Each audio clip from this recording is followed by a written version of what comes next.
What is going on, everybody? It is Big Game James. I'm back. It's Thursday, and you know what day that is. It's Burgers and Blitzes Day, and we ain't had a lot of burgers. Well, we had some burgers, but they've been late game burgers, and we damn sure ain't had no blitzes. But what's up with your dog, Mike White? How you doing? Doing well, bud. How about yourself? Man, not really doing well, if we can really say that. Um, you feel me? I ain't really doing well. If we talk about living in life and beautiful life, and the kids is good, the wife is good, oh, that's great. But we Yeah, the talk about lights are on. The everything lights are on outside and of shit. football, but football life, and especially NFL football life, sucks right Terrible. now, Absolutely terrible. dog. So how you been doing, man? All things considered, considering our defense is what it is, and our special teams have been trying to kill us. Been all right. Been all right. Yeah, man. It's really, all this stuff is really kind of crazy how this is all going down. Shout outs to my peoples in here, Marvin Hargrove. Everybody's coming in the building. Vondell Jackson was good, which I'm just giving my few shout outs. Thank y'all for coming in. Definitely. Thank y'all for coming in. Pack it out. Share this. Share the hell out of it. Share it. Because we're going to talk a lot of good Cowboys football right now. Well, it ain't been good Cowboys football, but we're going to get some good knowledge, hopefully. We could talk good about the bad Cowboys football. Yeah, we could talk about something. But you know what? We already got some news, and I'm going to hit on this. And you know what, dog? This ain't something that I wanted to jump out and say, ooh, I told you so. Ooh, I was right. I didn't want to say this. But you hear Tyron Smith in the news. Now it's more of a neck stinger, but I already knew it was before that. Stinger, Right. Stinger, sir. Right. Stinger. Exactly. I already knew it was deeper than that. You don't have back problems, and then neck is, those go hand in hand. You're all, The back doesn't get better. It gets hurt, worse. and it stays hurt. Right. It Yes. never gets better. I have a bad back. So It do doesn't get I. better. You feel me? And even, especially even if you get surgery, don't get better. But you ain't even got the surgery, so you already know what it is because you know you probably be done. But now we're hearing he's taking a second opinion to see what he should do about his neck. Also, they're talking about him putting his season could be done. Honestly, I'm not even being the pessimistic guy about this, but I said last year when they were talking about Jamal Adams and the Jets said, what about Tyron Smith or Zach Martin? I said no to Zach Martin, but I said Tyron Smith. When they were trying to, Tyron wasn't in on he that. wasn't in on that. Well, he should have been. No, he wasn't in on that. He should have been. It was the 1-2-2 is what the deal was, and then Steven got he can't go 5 minutes without talking to David Moore, Right. So he leaked to David Moore, and then the shit got out, and the Jets got pissed off because the deal got leaked out, and Jamal got mad because the compensation was so low, and the deal got blown up. So when they called back, it was, we want your one and Zach Martin. No, that ain't. You ain't getting a one in a Zach. The 1-2-2 made sense. The money was already worked out. They already had the money. The money was worked out in late September last year. And they already had that figure. Well, I say the money was worked out. They still have to figure out, how to ink the deal, which Stephen Jones has a problem with. But supposedly the money was worked out, and it was a 1-2-2 on the compensation, which made sense. That was a good deal. And then obviously they ended up getting a haul from him, to Seattle, and here we are. And I wanted them to trade for Minka too, if we're going to be talking about safeties. Me too. That's neither here nor there. Exactly. We was out there trying to get what we could. I'm trying to get him to trade for Taylor Rapp, but then the dude in front of him got hurt, so now he's got to play. Now he has to play. He was playing 22% of the snaps until he got hurt. Yeah, and I think Jeff Kavanaugh had mentioned in one of his tweets, Cedric Wilson for Taylor Rapp. He'd do it. I'd do it too. I mean, for sure. I'd do that in a heartbeat. But no, like I said, man, Tyron Smith, I still was saying that, he's downtrending. If you can get anything for him, try to get some picks or something. If they could, if the Jets would have called Dallas and said, we'll do a straight up with Tyron Smith and Jamal Adams and give us a fourth, I'd have been like, yeah, I'll do that right now. But he wasn't on the table. Right. That deal makes sense, but he was never on the table for sure. If that was something that was there, that should have happened. Oh, yeah. But with the Cowboys front office, what we're going to talk about, they're in love so much with the players, they would have said no. And even with that injury history, they would have said no because Tyron Smith is beloved in Dallas. And because he's beloved in Dallas, they don't move people. Because here's a perfect example. Sean Lee, he didn't have a whole training camp, didn't do nothing, and he's still on the roster. Tyron Crawford, Ware. locker room leader, $9 million. I mean, that, you feel me? Your production is not. I got to raise my hand on that. Jump. Talk to me. I thought, Tank's production dipped because Crawford was out.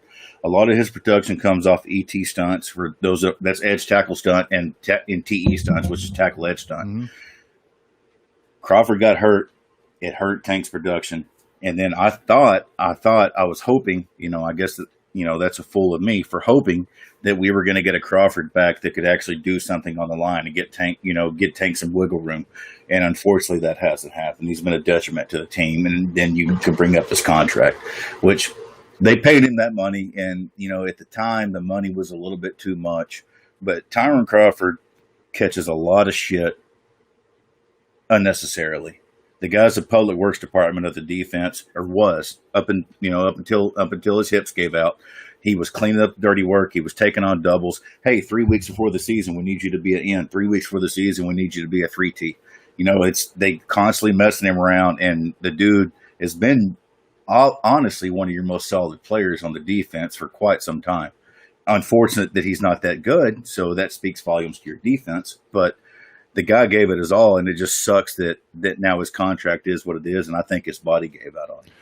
I will agree with that part, that he was somewhat underrated, because when he first came out of Boise State, I was excited, and I think his first couple of years, he was in that under 25 by the NFL.com as one of the up-and-coming defensive tackles, because he made his money at that 3-tech position when he had that 4.5 sacks.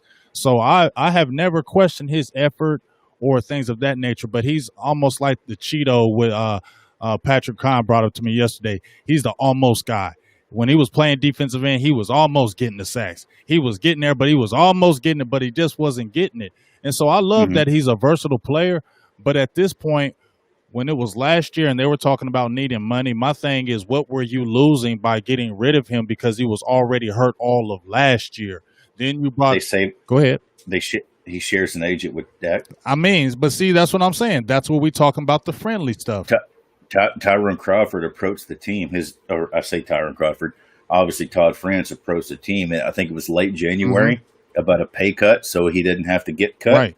And they neglected to pick up that option. You get what I'm saying? So that's, I mean, I think it was 3.5. He offered to cut his cut his salary by. And the agent comes in there and says that, and they said, "Nah, we good."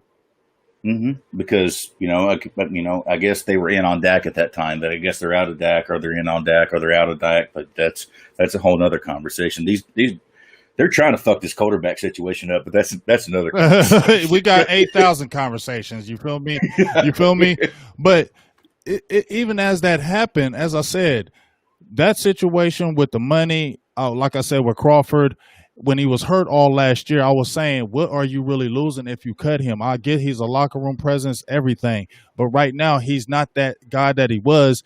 And it wasn't like he was a superstar to begin with. He was that guy that was going to be productive. But now you see, and he's just a shell of himself. And now it seems like it kicked you in the butt again. I know Tyron Smith was a great contract, but you still didn't prepare for this left tackle position. Even when you saw him getting hurt, he was guaranteed since the last 4 years missing at least 3 games a season. And you know that's happening, so why aren't you protecting that? Now, I understand Travis Frederick just comes out of nowhere, but this thing that they keep on putting money in the people that it just seems like you putting the money in the wrong places. D-Law gets his big contract, right? He said he was the top guy. He said he was the 10-sack guy. You feel me? He came out in the media. But as I've been saying, in your whole career in 7 years, you're a 5-sack guy. That's your whole career. You're averaging 5 sacks a season. You only had, and you're a hurt guy. And you're hurt. We talked about that before. Every single year he's been hurt. And the only reason why he didn't sit out those other years was because those was contract years.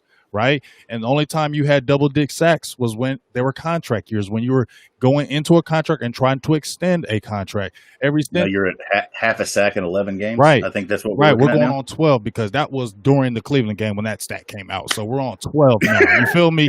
And here's my thing. When he comes out and says, F everybody, I'm going hard, I'm playing through injuries, we get that. But at the end of the day, you're the captain of the defense. You said that. You and Jalen said that. Both of y'all said y'all the captains of the D. So don't you think if you the captain, you're not going to get no flack, you're not going to get no kickback when the stats aren't measuring what the salary is, and you're always talking and saying you're the guy? Yeah, I mean, exactly. I mean, exactly. They paid him. We talked about it. I know people get upset when I say, "Oh, I didn't want to pay him." It's no discredit to the player. Right. It means nothing about the player. The guy is a really good defensive end, but you paid him like he's one of those game-breaking defensive ends, and he's absolutely not. He's been hurt his entire career. He was hurt coming out into the NFL, and he played through the shoulder to get the contract because they franchised him twice. Mm-hmm. And then he held up. How long he wait? He held that shoulder surgery over. I think he got that surgery in what was it? Damn near the end of July. Yeah, it was like right before. I mean, camp was right before. So the franchise tag deadline's the 15th. It was right around right before the deadline when his contract got signed, and he got the surgery a couple weeks later. And my thing is, Mike, why would you even wait for your shoulder surgery in general? Because you got other teams that are going to want you. They're not going to look at that. They're not going to look at that. Oh, you held your shoulder surgery off. What are you to us? I mean, he wasn't thinking about that either. There's questions I have about that. What about Crawford waiting until 8.5 months after they knew his hips are bad? He had to go get in a couple bar fights just to get his hips worked on. You see what I'm saying? That's a lot of. What about LVE when he got his neck hurt and they waited 4.5 months into the season? They finally decided he needed surgery. He knew he wasn't coming back, and they're still what are they doing right now with Lael Collins? Right. Obviously, he's not playing this year. Obviously, he's not. Why playing. isn't he immediately going to get the surgery done? Get it out of the way. They're so scared of. I don't know. Just nipping it in the bud and, biting the bullet and getting it over with. It's this wait and see approach on injuries and contracts and everything that they have that is constantly biting them in the ass. And it's frustrating. It is extremely frustrating. Talk to me about this front office because, you just brought that up, and talk to me about that. I've been said for the longest, I'm sure a lot of people have said it as well, but we're fundamentally broken at the top, and it always seems to never go anywhere. And I said that we wouldn't. I said in 2017 we would never win another Super Bowl under Jerry Jones. It wasn't like I was trying to feel that way. It wasn't like I was wanting that.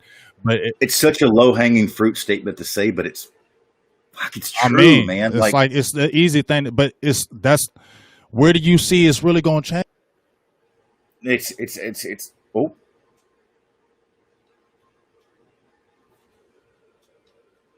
Froze up on me, bud. Hold on. There we go. A little bit delayed. Every regimen besides. There we go. When we see every regimen besides Jimmy Johnson, who challenged Jerry, and even the slight little bit of time of Bill Parcells, who challenged Jerry, everybody else is kind of just been the same thing. If you go through all the regimens, the same penalties, the same mistakes. It's the same thing on all those regimens that Jerry is in that full control. And we were hailing that Mike McCarthy is here, and Mike McCarthy is here to do everything. But now, guess what? I don't know if that's necessarily fair for McCarthy. I'm not giving because I like McCarthy. He's been here 4 games, and there's a lot of people that say, well, I don't see a difference in the offense. Well, if you don't see a difference in the offense, I suggest you go see an optometrist and maybe a proctologist and pull that head out that you got, because the offense is different. There's no sit on the sticks. There's no outside of game one. Game one was preseason. That was absolutely preseason. But, this front office, you got guys, when they decided they wanted to go to the Honey Badger, they go to Bahamas instead of picking up the Honey Badger. Mm-hmm. He's not a scheme fit. And the dude's been tearing it up in Kansas City ever since. And the money that you gave that fullback who did nothing but hurt the team, and the money that you gave Jason Witten who did nothing but hurt the team, was what would it cost to get the Honey Badger in here. Right. And they decided he wasn't, and then what happens with your safety play? I'm sick and how long has it been, man? It's been 30 years? It's been since Woodson, dog. And when he leave, was it 99? Yeah, I think. and then they were already trending bad anyway. Exactly. He was already on the way down. It's like, how long do you have to see this bite you time and time and time and time again until you finally do something about it? Their thought process with the safety, in my opinion, is broken. When they hear safety, they hear, Thumper, they hear Cam Chancellor, they hear Roy Williams, they hear, those headhunter guys, which that position doesn't work anymore in the NFL. That's why Cam Chancellor, I know he got older, but that's why he got shoved out. That's why these Dante Whitner, he got shoved out. These headhunters don't hang on. This new safety position is a hybrid cornerback that can cover. If you have a safety that can't cover, you're tying a boat anchor to your defense. Mm-hmm. The same thing about having a linebacker that can't cover. Mm-hmm. Everybody on your defense outside of your front four has to be able to cover because the way offenses attack you. And I think, in my opinion, when they hear safety, they hear Thumper. Mm-hmm. And they have to change their approach. And I'm hoping maybe possibly Mike Nolan or Al Harris or somebody can do that, which Mike Nolan's another conversation. I know people are already ready to fire him, but the dude was handed no talent. I don't know what the hell you want from him. I mean, and we'll jump on that right quick, segue to that, because I made a post about a few days ago about the draft. And let's look at the free agent. When we had Kavanaugh on for the hype, he was talking about Love Willem McClay, but he missed on the free agency tip except for probably Alden Smith. We have the free agents that were brought in are not producing. And then also, if you look from the draft from like about 2014, that's when, to me, they really started trying to concentrate on this defense. They haven't had anybody that's really been impactful. I'm not saying D-Law has been super impactful because he's only had a couple of years. And then when we go through LVE, we like him, but he stays hurt. And now they're talking about, he's coming to practice. Man, that just makes me feel like Romo when he was coming back to Carolina and he rebroke that daggone collarbone.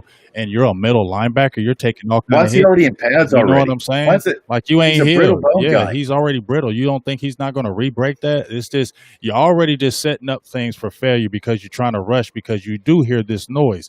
And then when we talk about 2015, don't count me Randy Gregory right now. I love that talent, but he ain't been on the field, so we can't count him. Byron Jones is gone. The whole 2016 draft was mostly offense. You get him some. Malik Collins is gone. Man, what would Byron Jones do for this defense right now? I'm so upset about that. You feel me? I'm so upset. I'm so upset about that. That's what talking about Crawford. He's a better cover corner than Jalen Ramsey. Right. And you let the dude walk for a late day 2 pick. What the hell are you doing? What are you doing with this defense? You intentionally sabotage this team, and then it keeps going. Last week not one person in Cowboys Twitter would have started Terrence Steele, Darian Thompson, or Joe Looney. Not one person. And what happened? All three of those dudes hurt the team. Joe Looney finally got hurt, so they pulled him. Darian Thompson gave up a deep bomb, and Terrence Steele gave up the 5th fastest sack of the year and got Dak strip sacked. Like, what the hell are you doing? Why are these obvious goof ups? I'm trying to censor that one a little bit. that are so simple. Why is it still happening? You changed the entire coaching staff out. Everybody's gone except for Kellen Moore and Nussmeier and the damn defensive lines assistant coach, the dude who used to play here. He's still here too. Leon Lett. He's still. Everybody else is gone, and these same goof ups are still happening. It's so frustrating that they just continue to step on their own dick. Like I said, it's frustrating, and then like I said. To me, it's the easy thing when we looked at the tape, though, Mike, to say, Mike Nolan, he's trash, he's terrible, his system is outdated. Now, I get it. He hasn't had a great coach defense in a while. I get that. His numbers haven't been good. But as we just said, he wasn't handed great talent. We thought it was talent. We overrated the talent. I did a little bit. I can't front. I overrated the talent. I was excited. When they got Everson Griffin, Alden Smith, those guys. I thought Everson Griffin was a better signing than Clowney. Yeah. I own up to that one because the Everson Griffin that was on the Minnesota film that I saw whoop Lael Collins in the 2019 game is not the Everson Griffin that I'm watching right now. That's not the same dude. That is absolutely not the same dude. And Don Terry Poe, I didn't know that Don Terry Poe was going to come in here and play lighter than Malik Collins. The dude plays like he's 175 pounds. He's getting shoved back into the linebackers. And he's 345, 350? Right. What are you doing? Like, there's only so much you can do with this. Why don't you mess with a Snacks Harrison in that aspect? Because as I said before, this is a guy that bullied the Cowboys offensive line even when you had all pros there. So why wouldn't you go over a Snacks Harrison over a Poe? Oh, because Poe's trying to be cheaper? I mean, but he goes to Seattle. Like, what is going on? That's what I'm saying. These guys aren't football guys, man. If you listen to Stephen Jones, he can't sign anybody because of the quarterback contract. Exactly. Or COVID. You didn't sign the quarterback contract because of COVID. You feel me? And then what happens when they tag and trade Dak, and then October next year, like, oh, we'd like to sign that boy out of Seattle, but we got over here, we got that Michael Gallup contract, and at the end of the day, you got to fit in these guys under the cap, dude. Miss me with that shit. Miss me with that. The Rams had $14 and they signed Jalen Ramsey. Exactly. Miss me with it. The Seattle had $17 and they traded for and then are going to pay Jamal Adams. These people eat up the propaganda because this dude doesn't want to do it. I just don't get it. I don't get it. Like he took over. Stephen Jones got main control over the cap when Rumbo's dead money was still on the bill, right. And it's like he's still haunting dreams that, like, he's still shaking from that. I just don't understand it. He's so scared. He's so scared. And you have to send it. You don't have to send it for 3 years in a row like the Rams did and burn up all your draft picks so you don't get a first-round draft pick till 2034. But you have, scared money don't make money. Right. At the end of the day. And these dudes don't do anything remotely go for it until like 2018 when they thought when the fans finally stopped caring and they made the desperation trade for Amari Cooper, which I wouldn't have done. I wouldn't have done that. I was punting on the season. You're going to, go draft Deebo, whatever you want to do. You're going to have a top 10, 15 draft point. And they finally traded that pick because people stopped showing up to the games. And that's the only time they do stuff like that. And that is the Mike, and that's the world we live in. Yeah, and we just have to fucking. We have to eat it.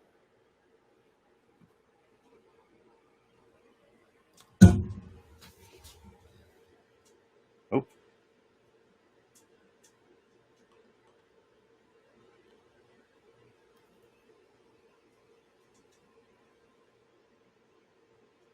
you see me?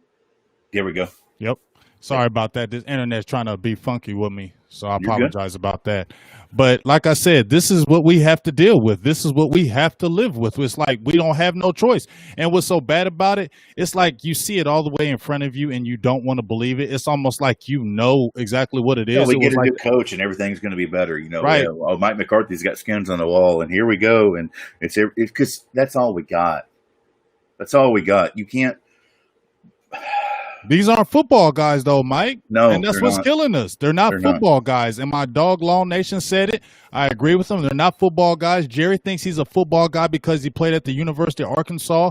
In Steven 1947. Right. And Steven thinks he's a football guy because of that Romo contract. He got him in salary cap heaven. And two people said, damn, you did good in these last couple drafts. And now he's sticking out his chest thinking he's a football guy. And that's some BS, dog. Because like I said, you went for Don Terry Poe, and I brought this up the last two podcasts I did. Is that I was only excited about Poe because you didn't get Snacks and you got a big guy. That's why I was excited about Poe. We finally got a one tech. That's why we finally got a one tech. But that was only for us to shut the hell up, Mike. Yes, exactly. That was only for us to shut up. Just like when they were hyping when they got in Brandon Carr over Earl Thomas, that was for us to shut up. And when they got Amari Cooper, that was for us to shut up. But it's not, a lot of the moves that they have made are not smart moves. And we have to look at our team and say, number one, this defense is average. And when we play a good team, it's going to be trouble. And even when we play these Giants, when we played them last year, Mike, in New York, we didn't blow them out until the end. It was the middle third quarter when we started pulling away. And it was only because they started turning the ball over. Daniel Jones was taking the ball down the field on our defense, but he wasn't converting inside the 20, which they're having a problem again right now in the red zone, the 20%. You get what I'm saying? Jason Garrett, red zone offense, name a better duo. But, you fuck around with this team. Daniel Jones has a nice deep ball. You got bad corners. And they got better special teams. Their run game is better than ours. Their pass game is better than ours as far as defense goes. Mm-hmm. You get cute with this team, you can come out of there with an L. I know. You definitely don't go in there thinking that they're the Giants or we're the Cowboys. We're 1-3 and they're 0-4, dog. We ain't got nothing to be jumping up and down because we could be 0-4. Very, very easily. And I know you could say, we could be 4-0, which, we can talk about that. If they'd let Dak throw the ball really and often, you probably could be 4-0. But they insist on, which that call is coming from inside the house. We talked about this. Stephen and Jerry Jones want to see that brand new shiny running back get their money's worth. They want to force that at the detriment of the team. Yes. Early and often. And they signed the bad contract, though. And it's done nothing.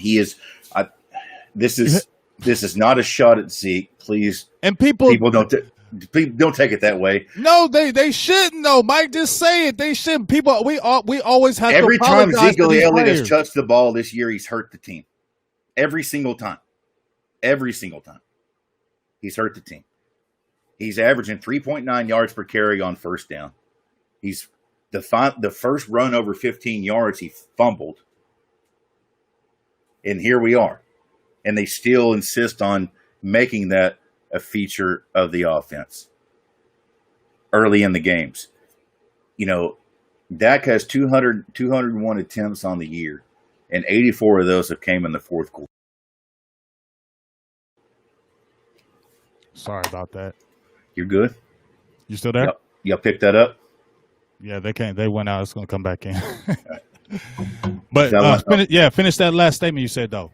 Yeah, like I said, Dak has 201 yards, 201 passing attempts on the year, and 84 of those came in the fourth quarter. 75 of them came in the first half. So when you're picking up 70 to 80% of your passing game in the second half because you insist on running the ball at the detriment of the team, you're going to end up behind. When the passing game is the only thing that's worked for this team the entire year. That's the only thing that's worked. Not the run game, not the defense, not the special teams, none of that. The only thing that's consistently worked is Dak throwing the ball. And I don't care if it's 90% pass run. I actually don't care if it's 90% run pass. Mm-hmm. Whatever's working, you need to go with. And they're insisting on running the ball on a 53 to 55% ratio on the first down in the first half. And it's putting you behind the sticks because you do not have the offensive line to run the football. Your run game is a product of the offensive line. Period. Mm-hmm. It doesn't matter who the back is. It could be name one. It doesn't matter. You can only run the ball as well as you can block. Until you get a 10 or 15 point lead and you can get them behind the sticks and the defense has nothing else. They're tired of giving up chunk plays, and then you can run the ball. Get up by 3 possessions, get to the fourth quarter, give Zeke his 25 touches so he can get 100 yards, and then everybody can confirm their priors. I just feel like this is just going to be a never-ending thing because, like I said, it's never going away. People thought they didn't run the ball enough in 2014 versus Seattle, and they ran the ball. They lost the game because they ran the ball too much. Right. And that's like I said, as long as Zeke is here with that contract, they're going to force feed him. They're going to make sure he gets that ball, and it will be to the detriment of the team because it'll be a play that we don't need to run the ball with him, but they'll give it to him just because he's Zeke. He's making that money. We have to give it to him because guess what? Stephen Jones, when then we're jumping out in the media saying he's the water or the straw that stirs the drink. That stirs the drink. Yeah, that's the quote. And then then you get Stephen Jones wants to talk about quarterback wins and how at the end of the day, it's about wins and losses, and we have more losses than we do wins. Well, what do you think that is, Stephen? What do you think that is? You're running the ball at the detriment of your team and putting your quarterback behind the sticks. Dak's had coming into this year, he was literally second in the league at third and long attempts. What do you think that is? Because they keep forcing the run game. And they put him behind the sticks. Even in 2016, when people said all Dak had to do was hand the ball off to Zeke, which was partly true because they were getting 5 to 6 yards per carry. But he had, in 2016, he was third in third and long attempts. A rookie quarterback out of the fourth round out of Mississippi State was constantly bailing you out. And then they gave Jason Garrett Coach of the Year. Right. And we know damn well you had that bought him 3 years. It sure did because we already knew that after them 3 damn 8-8 seasons, and that's when I knew it was bad. When he re-signed him, I knew it was a wrap. You know what I mean? I knew it was okay. Now we're just going through longer hell because dude, oh my God, I don't even want to talk about him. Let's jump on. I don't blame you. Let's move on down. We've been too damn negative. My God. So let's talk about this matchup with the Giants because we already see what's going on with Dallas.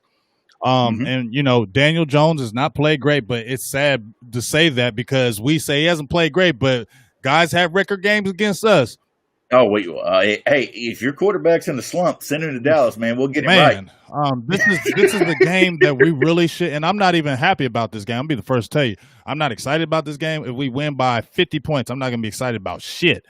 Nobody cares about this game except the win. That's it in my heart. I just care about the W. That is it. Because win by 3 points. I don't give a hell because I don't put nothing past this team. But if we're just talking about the team, Daniel Jones, 61 completion percentage, not that great over almost close to 900 yards, 2 touchdowns, 5 interceptions. But let's really talk about that offensive line because you got a guy who was with us, Cam Fleming, who's not good.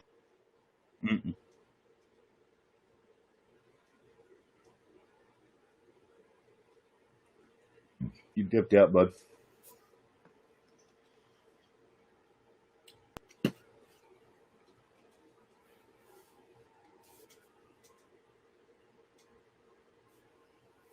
You back? So you got Thomas, who's the first round draft pick, who's already given up 3 sacks, who has 19 pressures, I believe, given up as a rookie. And Will Hernandez, who was the guy that we were looking at, he's given up 14 pressures, 1 sack, but a quarterback never wants pressure up the middle. And they have no running game. Deion Lewis, they just got Freeman. They just picked him up, but he's just coming into it. Their offense is dead last. They're a heavier passing team on early downs than we are right now. That's coincidentally because they lost Saquon Barkley and Jason Garrett couldn't send him up the A gap for 37% of their snaps. But if you go out there and you get cute with this team, I know people love to rag on Daniel Jones and this, that, and the other. And Daniel Jones is trash, and he does have a fumble problem, and he does have an issue locating. Keep saying it though, but that don't matter right now. That dude has a pretty deep ball, and if you go out there and you get cute with this team, he's going to take Slayton, he's going to run him up the deep post, and they're going to hang 14 on you, and you're going to be really, really worried. And I'd love to say I had confidence in this Cowboys team, but what remotely have they done to instill confidence whatsoever outside of the offense? I know that. I mean, let's not make no mistake about that. The Giants absolutely do not have if they want to get in the track beat, let's go. You can't get to 50. We can't. Right. I guarantee you that. I assume we don't put the ball on the ground in consecutive drives in the first quarter. That's what I worry about, the mistakes. especially and it's not even a home field advantage, but it just seems like we're going on the road. With Ezekiel Elliott, please don't put the ball on the ground. You know what I'm saying? We can't have them shooting the foot mistakes. Can we and catch the damn catch ball? the ball? If they're going to make you a focal point of the passing offense like you want to be, and you spent all summer working out of the slot, catch the damn ball. Catch the damn ball, and Tony Pollard, can you please quit hurting the team? Because I want you cut. Because you've done nothing but hurt the team. You can't cut him. He's this, that, he's that. I don't care about a late round running back that's done nothing but hurt the team. If you're hurting the team, you have to go. Figure it out. You can find other running backs in that quality in the fourth round. I mean, you can. Let's be honest with that. But who's the dude that's running the ball right now in Carolina, and they're 0-2 after paying Christian McCaffrey? And you've seen Johnson run all over us, and he was third stringer. So there's talent in running backs. You can get them late. People couldn't even spell his name. They had to Google him to write the damn game right up. Exactly. My gosh, that's wild to me, right? That's wild. 305 yards? God, I do not care about run defense until a team gives up. Until you get gapped for 300 yards. Are you serious? They had 176 yards rushing in the first half. We're not going to talk about that game.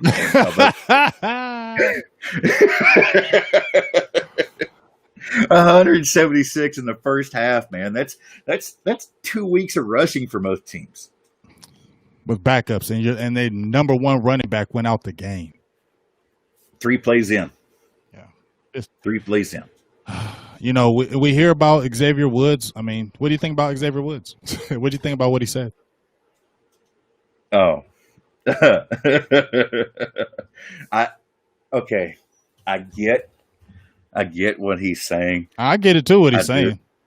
I get what he's but saying. You of all people cannot say anything. Not when y'all just escorted Odell Beckham, who caught the ball 17 yards in the backfield to ice the game. Y'all looked like y'all was escorting Air Force One to the damn end zone. Jalen Smith held his damn hand and somehow tackled him in the end zone, which honestly should have been a penalty.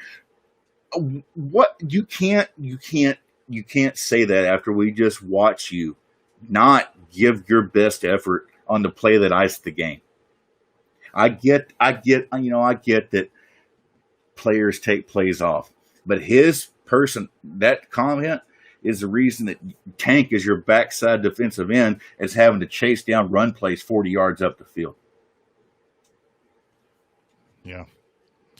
But you can't do that. I mean, you can't say that. You can't, especially when you've been playing the way you're playing.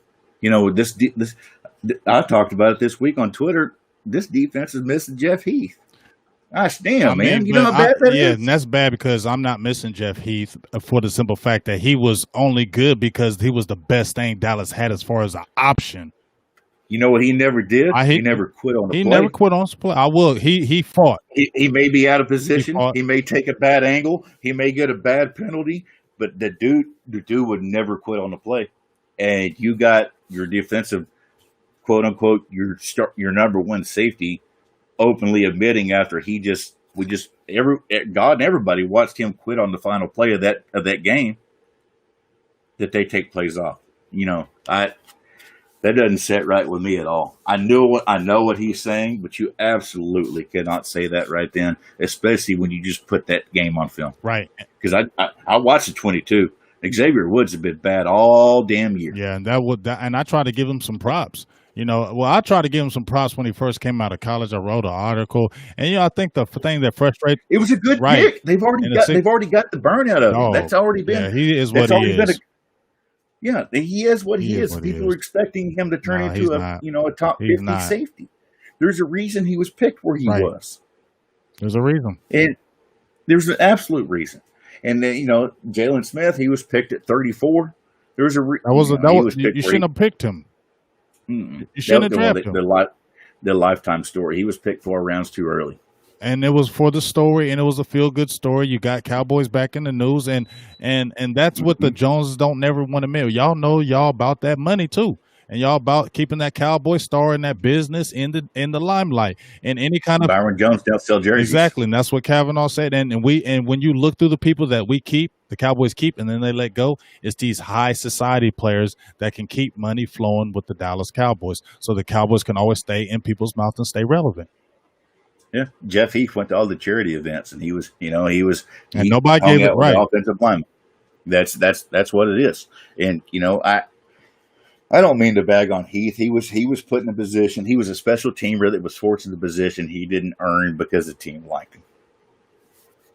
And yeah, it's just like I said, man. We shouldn't be talking like this. It's sad that we're talking like this and feeling like this because it's wow. It's just like I said, man. It's not. I didn't mean this. I didn't mean this whole podcast to go this way. This is not the intent whatsoever. But it's the reality of it. You don't want to talk in a podcast or anything. I don't want to sit there and just talk about negative things. But there's nothing positive going on right now besides a Dak Prescott.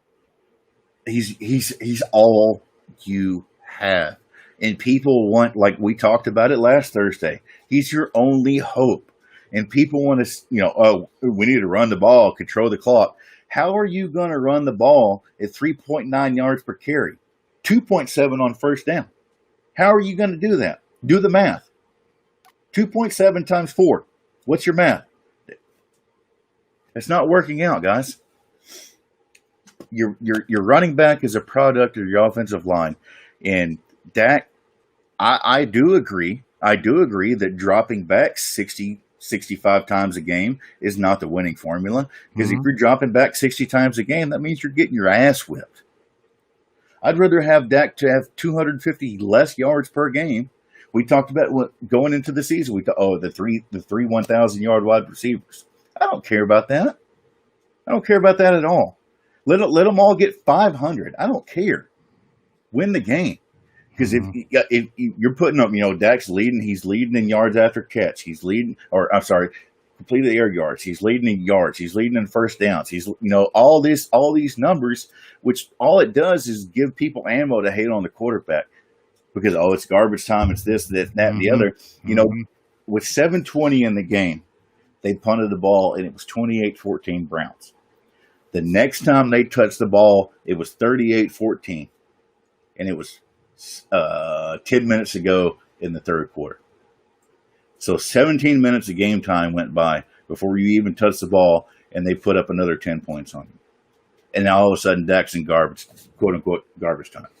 And that's what pisses me off, because if he didn't have, and we saw what it was, but if he didn't have those quote unquote garbage time stats, Dallas wouldn't have even been remotely in there close in the game, still having a chance to win. Like, people don't understand that. That's what it makes me so pissed off about this, Mike, is that he brings you back. Yes. You still had an opportunity to have Sam Darnold don't bring you back. No. Blake Bortles don't bring you back. They ain't bringing you back. Baker Mayfield ain't going to bring you back from that. Fucking Lamar Jackson ain't going to bring you back from that. We've seen that dude try to bring you back. He can't throw you back into a game. Dak Prescott can throw you back into a game. And he did it versus Seattle, and they had the damn game He's done won. It every game, pretty much. They had the goddamn game won. And Joe Thomas went on a lackadaisical jog across the middle of the field and let 75-year-old Greg Olsen pick up a 4th and 3. What the hell? You had the game won. But all of a sudden, it's garbage time. It's hollow stats, and Dak can't get it done. The hell, man. Yes, miss me with that. Dak Prescott's the only reason you have a damn chance. He's your only hope. And people want to hang these L's on him, and I can't get down with that. Okay, yeah, he did fumble, and he did have he's had 3 picks. 2 of those picks were from Amari's having bad routes by his own admission. Amari straight up gave up on that route versus Cleveland and Seattle. At back-to-back weeks. Mm-hmm. That's your wide receiver 1. Openly admits that he ran a bad route and he gave up on the play.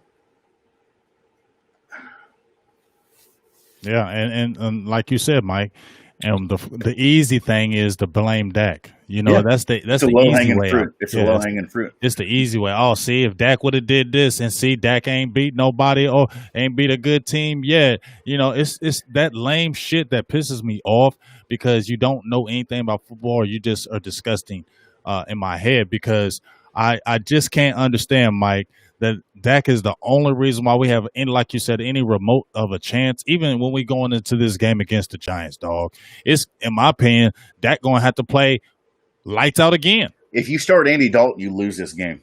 Right. Period. You start Andy Dalton, you lose this game. Name a quarterback. Name a quarterback that people want to swap out for him. You know, you want to swap out Mahomes? Mahomes had a bad year. Outside of that game versus Baltimore, that dude's had a bad year. That dude, and then he went up against New England. You know what happened against New England? They didn't get a touchdown until 10 minutes into the 10 minutes left into the third quarter. And it took 70 yards of defensive penalties to get them down the field because Mahomes flopped on a late hit on the sidelines and then a BS PI. They got them right down the field, and they finally scored. You know what happened if Dak doesn't score until 10 minutes left in the third quarter? They're down by 70. Yeah. Well, I mean, what is your thoughts with this Giants game? I mean, what is your feelings with this Giants game? They have a better offensive line. They have a better defensive line. They have better special teams. They have a worse quarterback. They have worse quarterback weapons. They have a worse, we would like to hope, coach situation. Dak is your hope. He has to win this game. You have to hold on to the football. But if you go out there and you get cute, you put this ball on the ground, you can lose this game. Now, at what point in your head would you say, let's say when I'm not wishing this, but I'm living in reality. Let's say you lose this Giants game, right? Ooh, we're getting in the tank. That's what I'm saying. You lose this Giants game. Yeah, it's draft season. You lose this Giants game. It's draft season. So you're saying draft season if you lose this game against the Giants? Yeah. Okay. Yeah. You lose against the Giants. What the hell you got to do against Pittsburgh or Baltimore or Kansas City or Green Bay? What the hell are you going to do against those guys? Yeah, I said these next few games with the NFC East is going to tell me everything about how the season goes as far as the drafting. But I didn't say the Giants, but boy, that makes you think really hard. If you look, because you lose to the Giants, dog. I mean, who are you beating? Seriously, like I know that division games are quote unquote tough, but you got a turnover machine. Daniel Jones hasn't scored as many times in all his games as Dak Prescott scored in one half. You know, what. You should go out there and you should beat this team by 21 points. Is what you should do. But none of us feel that way. Absolutely, nobody. They've given us absolutely zero confidence to feel that way. Why should we? And that's upsetting. It's absolutely upsetting. It's very upsetting. It's upsetting that you're going into the Giants game thinking you don't know what's going to happen. That's very, very troubling in my heart right now. Like the Giants are trash. That's a trash team. You know, I just feel like in my heart, Mike, that there's going to be a struggle. I feel like in my heart, Mike, it's going to be a struggle, though. You feel me? Like, that's what I feel. I feel like it's going to be a struggle game. I feel like Daniel Jones is going to hit one big play, and they're going to feel good about themselves, and then the struggle is going to be on that defense, who is rated good, but they don't have really no stars on there, but they're going to start playing that, oh, it's the Cowboys. We want to beat y'all, too. You feel me? We want to pile on we to always y'all. get everybody's best. We always are getting everybody's best. So it doesn't matter if you're a 0-16 or 0-15, you play the Cowboys, you're going to play it ridiculous out of your mind. The Cowboys defense has a 3-year run of turning the quarterback. You know, the quarterback all of a sudden has his best day he's ever had against us. I say 3-year run. Shit, it's been longer than that. Turn Colt McCoy into a savage. Turn Matt Flynn into a savage. Turn Alex Smith into a savage. Jeff Driscoll, Mitchell Trubisky, Sam Darnold. Baker Mayfield looked good too. Hey, no. Baker Mayfield did not beat us. No, he didn't beat us. Dak outplayed Baker Mayfield, but Baker Mayfield is not a statue, so he got to scramble for a couple of yards, like we talked about. This team cannot handle even remotely mobile quarterback, which thankfully Daniel Jones isn't. But he can run though. Watch him. What's that dude getting? He's the leading rusher of the team. He's averaging 7 yards a carry because he's running for his life, but he's still the leading rusher for his team. And watch him when we get pressure on him, almost get him. I hate saying this, but it's just what I feel. I don't want to say this, Mike. I don't want to say this to you. I don't want to say, watch Daniel Jones break the pocket, run for a 10, 15-yard gain on a 3rd and 7, and then they're right back in the game. You get what I'm saying? I don't want to say that.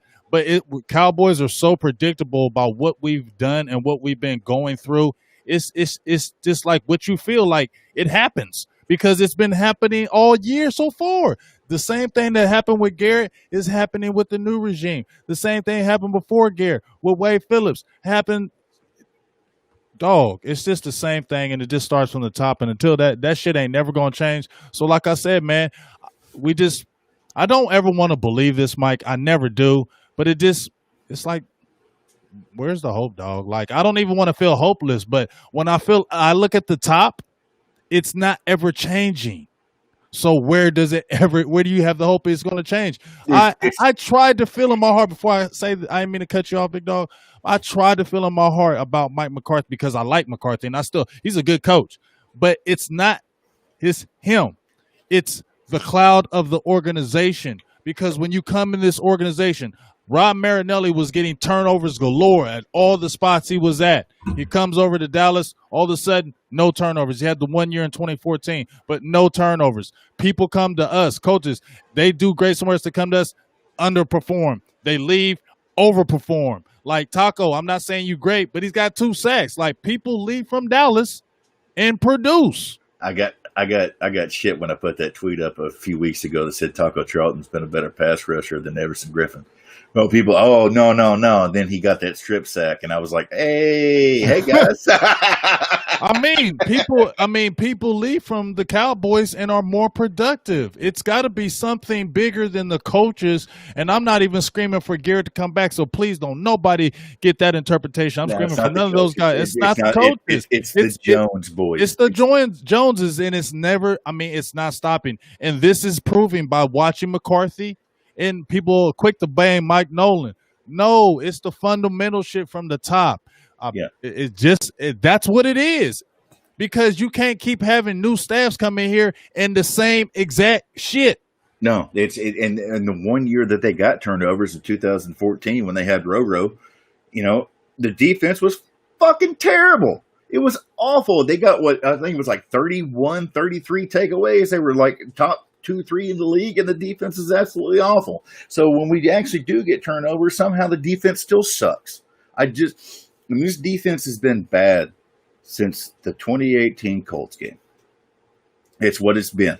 It's been weak in the middle. It's been weak in coverage. And then, then they get rid of Byron Jones. Hey, you know what? It's a good thing we got rid of Byron Jones so we can finally start getting some turnovers, right? Right. And guess what? We're almost like worse. How many turnovers we have? Like 2? Well, the Giants have twice the number we do. I know, and that's sad, right? They have 6, and they have twice the sacks, and they're getting more quarterback pressures. Their defense is on Football Outsiders. I think they're 11th, 10th or 11th, and across the board, and overall defensive ranking, we're 24th. Well, like I said, we'll see. They lost Xavier McKinney. I mean, their number 1 pick. Right. They're still getting it together. With front line of Dexter Lawrence. I mean, he was a good young prospect. I love Dexter Lawrence. He's doing good this year. Yes, he is. Yes, he is. And they Leonard Williams. He's got a couple sacks. Mm-hmm. Okay. Blake Martinez. He's got a couple sacks. That's a kid that got out of Green Bay. That's a hell of a linebacker, and he can cover. Mm-hmm. Must be nice having a linebacker that can cover. Bradbury. You don't want to play with Bradbury. That's their guy. You don't want to play with Bradbury. And he's having a phenomenal year so far. Mm-hmm. Yeah. So, they play hard, looks like. They played the Rams tough. Mm-hmm. The offensive line is not good. It's hard, right? Yeah. So, but when we look at what keeps them in the game, though, Big Mike, defense. Mm-hmm.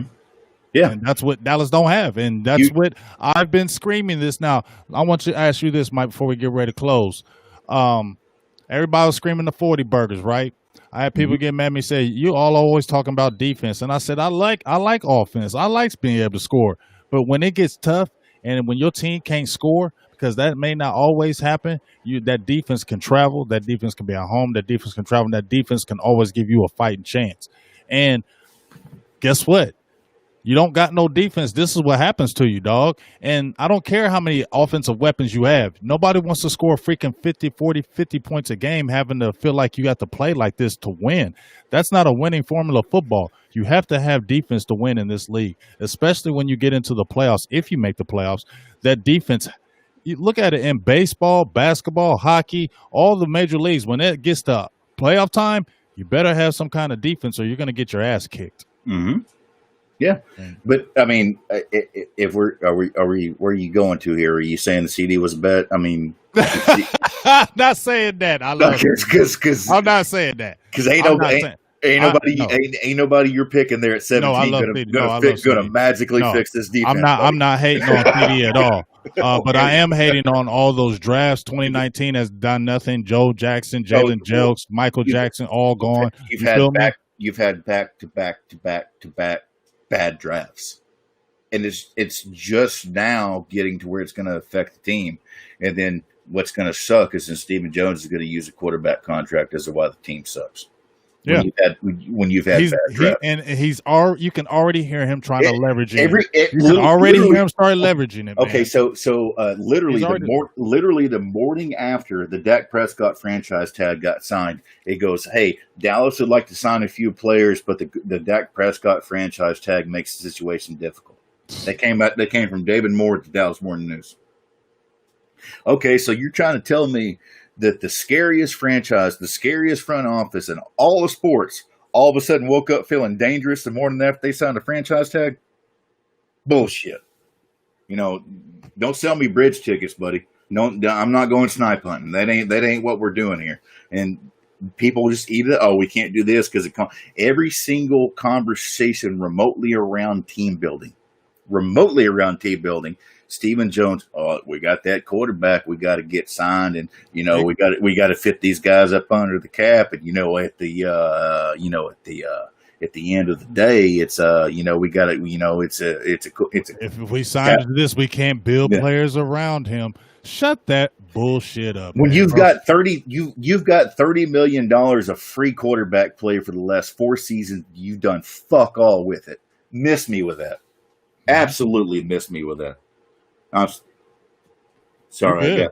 You're good. Trust me. If you would have seen my rant after the Browns game, you're perfectly fine. I went nuts, so that's why I'm letting you go off for me because everything you're saying I'm feeling. I'm letting you vent it because then after you're done and I go live again, I'll probably vent. I'll say.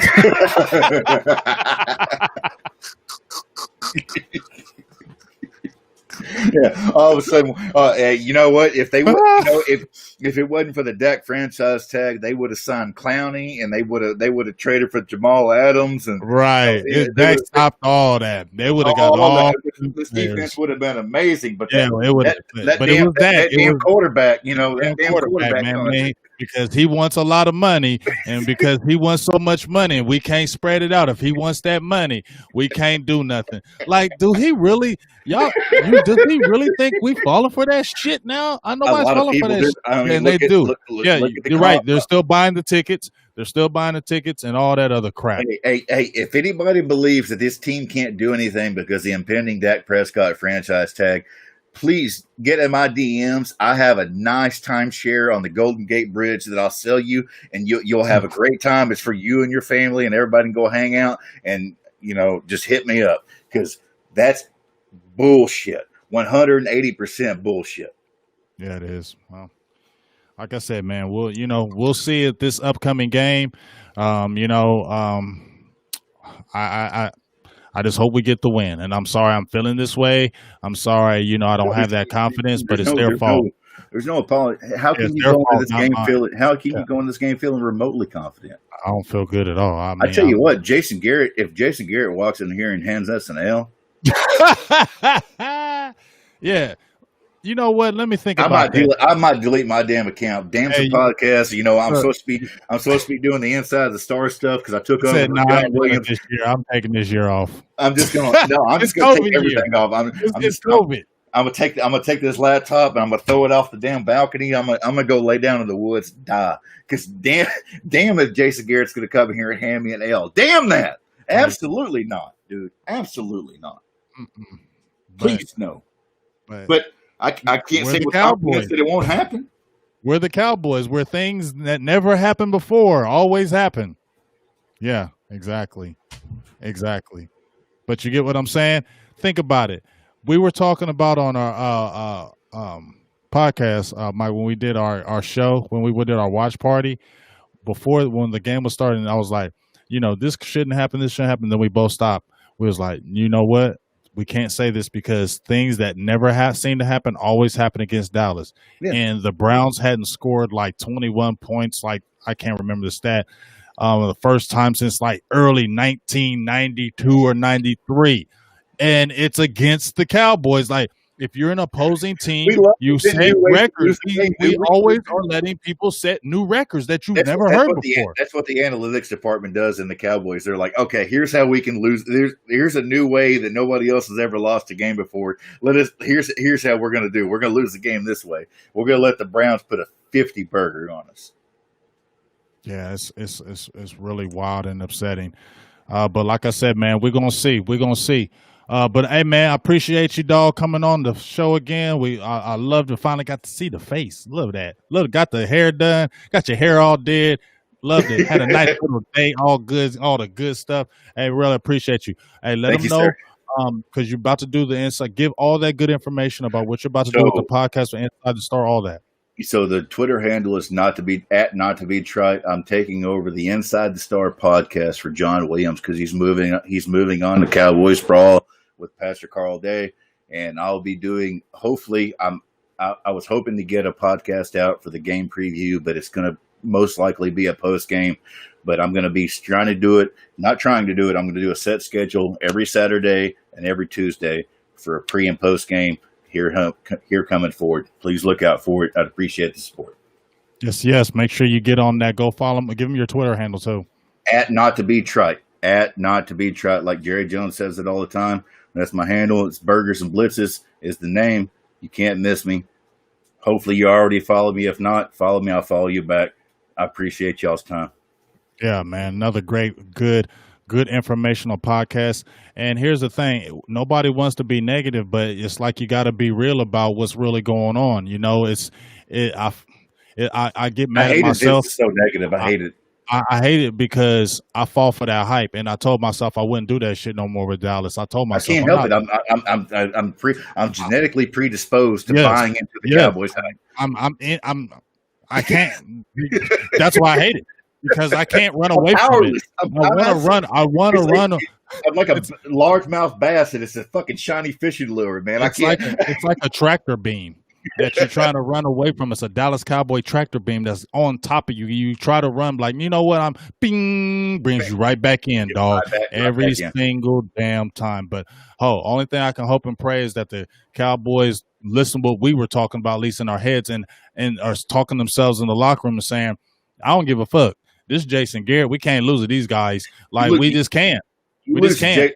You lose to Jason Garrett. Please. God, don't lose to Jason Garrett. Please don't lose to Jason Garrett. Please don't lose to that son of a bitch. Please. Right. Don't lose to Jason Garrett, dog. Like that should be the motto. I don't care, Giants. He can say, "Oh, it's not the Cowboys against Jason Garrett." No, yes, it is Jason Garrett. You're gonna try to dial up the best call played ever in your life. You're gonna try to dial up. There's gonna be reverse. There's gonna be all stuff that you ain't never seen in your life before in this game. Because that man is petty. He's petty. People don't want to believe, like Jason Garrett puts on this whole Carson Wentz personality. Yeah, he's going to be petty. Have worked with Jason Garrett. He is a conniving, manipulative, stubborn, egotistical man, and he will absolutely stick that knife while between our third and fourth rib and twist it if you give him the chance. Don't give him the chance. Yes, he will, folks. Cowboys, you better listen to this. He is out for blood. Don't let him feel good about himself and come in there and lay the hammer. Please. If I see that struggle early in the game, oh my gosh, I'm like, here we go again. But I'm a preach some positive vibes, and that's all I'm gonna think. Let's just get this dub, and that's all I'm gonna say to end this out. They can't cover us. They can't cover us. Right. They can't cover us at all. They can't cover anybody. They can't cover. Say okay, so they got that one dude. They can't. CeeDee Lamb should have 200 yards, a couple touchdowns. They can't run him across the middle. A little bit of positivity. They can't cover us, and let them run the ball. Even though they probably won't, because damn it, I tried. I'm sorry. You already know, man. You already know. You know it. You know that you have that feeling in your belly already. I hate it, son. You have that feeling. You have that feeling in your belly about this game, don't you? I feel like I eat some bad chicken. I have that feeling in my belly about this game. I have my feeling in my belly about this damn game, and it's not a good feeling. Upsetting. It's upsetting. It's honestly upsetting. Damn it though. Anyway, we'll see. But hey, check us out. We'll be here next Thursday. Hopefully we have the dub, and we'll just talk about hopefully the win, and hopefully we can keep on moving forward. The defense can, I don't care if it's playing bad, play good this game. I'm not going to be excited, but 3 points, win the damn game. I don't care if it goes to overtime. Yeah, win the damn game. Yeah, let's get out of here with a W. That's the main focus. Let's get out of here with a W, and then kind of move forward from there, because it's got to be game by game right now. It can't be no looking forward to 3-4 games down the line. It's got to be we're going to take every game. Every game's got to be a playoff game. Put good days on top of good days. We're good practice on top of good practices. And just trying to get better each and every day. Yeah, every game needs to be like a playoff game. All right. So, hey, check out our podcast next Thursday. We'll be getting it in. Please like do. You said, go follow Mike, not to be trite. And the podcast is coming out with Inside the Star. So make sure you get all that good stuff, man. And we'll check you out. Silver and Blue Nation, Big Game James, Mike White. We out. We'll talk to you soon. Peace. Thank y'all.